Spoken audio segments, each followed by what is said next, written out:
தையிட்டி பகுதியில் கடந்த 85க்கு பிற்பாடு அந்த யுத்த சூழல் காரணமாக ஸ்ரீலங்கா இராணுவ ஆக்கிரமிப்பின் பொழுது இந்த பகுதியிலிருந்து மக்கள் வெளியேற்றப்பட்டிருந்தார்கள். கிட்டத்தட்ட 30 ஆண்டுகளுக்கு பிறகு 2009 இனஅழிப்பு யுத்தம் முடிவடைந்த பிற்பாடு வள்ளிவடக்கிலே பல இடங்கள் மீள்குடியேற அனுமதிக்கப்பட்டிருந்தாலும் தையிட்டி பகுதியில் கணிசமான இடங்கள் மீள்குடியேற அனுமதிக்கப்படவில்லை. அவை தொடர்ந்து இராணுவத்தினருடைய கட்டுப்பாட்டு பிரதேசங்களாகவே இருந்தது.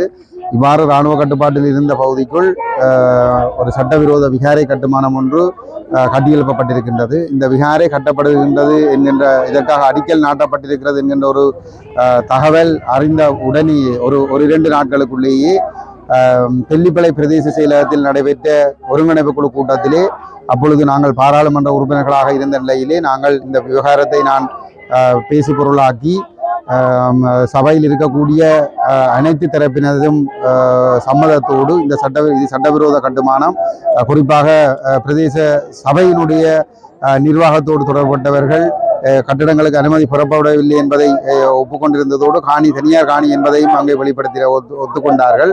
அதே போன்று பிரதேச செயலாளரும் தனியார் காணியிலே தான் இந்த கட்டுமானம் நடைபெறுகிறது என்பதை ஒப்புக்கொண்டிருந்தார். அந்த அடிப்படையிலே இந்த சட்டவிரோத கட்டுமானம் உடனடியாக நிறுத்தப்பட வேண்டும், அத்தோடு இந்த காணிகள் தனியாரிடம் ஒப்படைக்கப்பட வேண்டும் என்ற கோரிக்கைகள் அங்கே முன்வைக்கப்பட்டிருந்தது.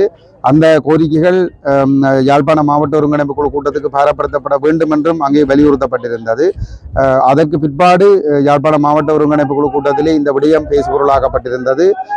கௌரவ பாராளுமன்ற உறுப்பினர் கஜேந்திரகுமார் பொன்னம்பலம் அவர்களினால் 2021 ஆண்டிலேயே நாங்கள் இந்த தெல்லிப்பளை கூட்டம் நடைபெற்ற 2 வாரங்களுக்குள் அது நடைபெற்றிருந்தது.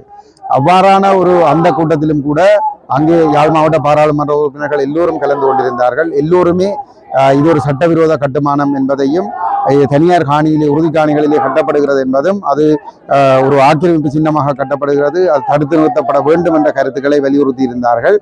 பிரதேச செயலாளரும் அந்த கருத்தை, அதாவது தனியார் காணி என்பதை உறுதிப்படுத்தி இருந்தார்.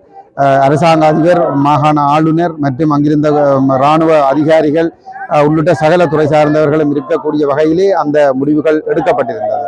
ஆனாலும் கூட இது விகாரை கட்டப்படுகின்ற தொடக்கத்தில் இருந்தே நாங்கள் இதை எதிர்த்திருக்கின்றோம். அவ்வாறான அந்த முடிவுகளை மீறி இராணுவத்தினுடைய உயர் பாதுகாப்பு பிரதேசத்துக்குள் இருந்த இந்த பகுதிக்குள்ளே மிக இரகசியமான முறையில் இவர்கள் இந்த கட்டுமானத்தை கட்டியெழுப்பி இருந்தார்கள். அதனால் அது பொதுமக்களுக்கும் தெரிய வரவில்லை, எங்களுடைய கவனத்திற்கும் அது வரவில்லை. ஆனால் அது கட்டப்பட்டு அது ஒரு விகாரையாக திறப்புலா செய்வதற்கு இவர்கள் தயாராகி கொண்டிருந்த நிலையிலே தான் காணி உரிமையாளர்களுக்கு அந்த விடயம் தெரிய வந்த நிலையிலே அவர்கள் எல்லோரும் திரண்டு இதற்கு எதிராக ஒரு போராட்டம் நடத்த வேண்டும் என்று ஆரம்பித்திருந்தார்கள். அந்த வேளையிலே எங்களுடைய ஆதரவையும் அவர்கள் கோரியிருந்தார்கள். அந்த அடிப்படையிலே கடந்த 2023 ஆண்டு மே மாதம் 3ஆம் தேதியிலே இந்த இடத்திலே அந்த திறப்பு விழாவுக்கு முதல் நாள் ஆரம்பிக்கப்பட்ட போராட்டம் ஒவ்வொரு பௌர்ணமி தினத்திலும் அதுக்கு முதல் நாளில் ஆரம்பித்து பௌர்ணமி தினங்களிலே நடைபெற்று வந்திருக்கிறது.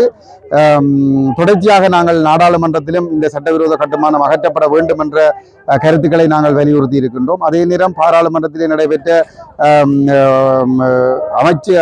ஆலோசனை குழு கூட்டங்களிலும் நாங்கள் இந்த விடயங்களை நாங்கள் முன்வைத்திருக்கின்றோம். ஆனாலும் இதுவரைக்கும் அந்த காணிகள் கையளிக்கப்படவில்லை. இந்த நிலையிலே கடந்த ஜனவரி 31ஆம் தேதி யாழ்ப்பாண மாவட்ட ஒருங்கிணைப்பு குழு கூட்டம் ஜனாதிபதி அனுரகுமார திசாநாயக்கா தலைமையிலே நடைபெற்றது. அந்த கூட்டத்திலே எங்களுடைய பாராளுமன்ற உறுப்பினர் கஜேந்திரகுமார் பொன்னம்பலம் அவர்கள் இந்த விடயத்தை எழுத்து மூலமும் கொடுத்து கேள்வியாகவும் எழுப்பியிருந்தார்.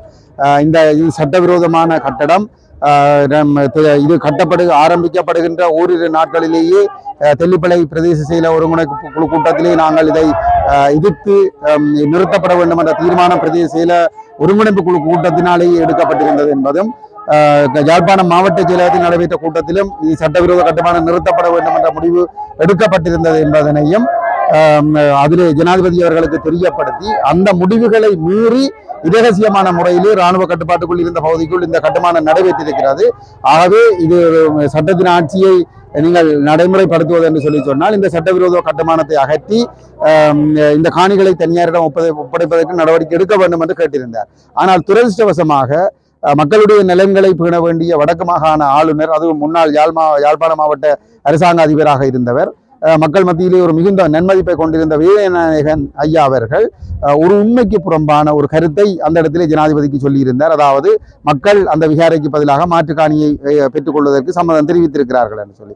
ஆனால் நல்ல வேளையாக பாராளுமன்ற உறுப்பினர் கஜேந்திரகுமார் பொன்னம்பலம் அவர்கள் அரசாங்க ஆளுநருடைய கருத்து தவறானது, உண்மைக்கு புறம்பானது, மக்கள் மாற்றுக்காணியை ஏற்றுக்கொள்வதற்கு தயாராக இல்லை என்ற விடயத்தை அங்கே பதிவு செய்து அந்த கருத்தை மறுத்திருந்தார் ஆனால் துரதிருஷ்டவசமாக யாழ்ப்பாண மாவட்ட பாராளுமன்ற உறுப்பினர் சுயேட்சை பாராளுமன்ற உறுப்பினர் அர்ச்சுனா ராமநாதன் அவர்கள் இந்த மக்களுடைய விருப்பங்களுக்கு மாறாக இராணுவத்தினரால் சட்டவிரோதமாக ஆக்கிரமிக்கப்பட்டு சட்டவிரோதமாக கட்டப்பட்ட கட்டுமானத்தை அகற்ற தேவையில்லை, அதை அப்படியே வைத்துக்கொண்டு வேறு நட்ட வீடுகளை வழங்கலாம், மாட்டுக்காணிகளை வழங்கலாம் என்ற ஒரு கருத்தை முன்வைத்திருந்தார். இருந்தாலும் கூட மக்கள் அந்த கருத்துக்கள் எதையும் ஏற்றுக்கொள்வதற்கு தயாராக இல்லை.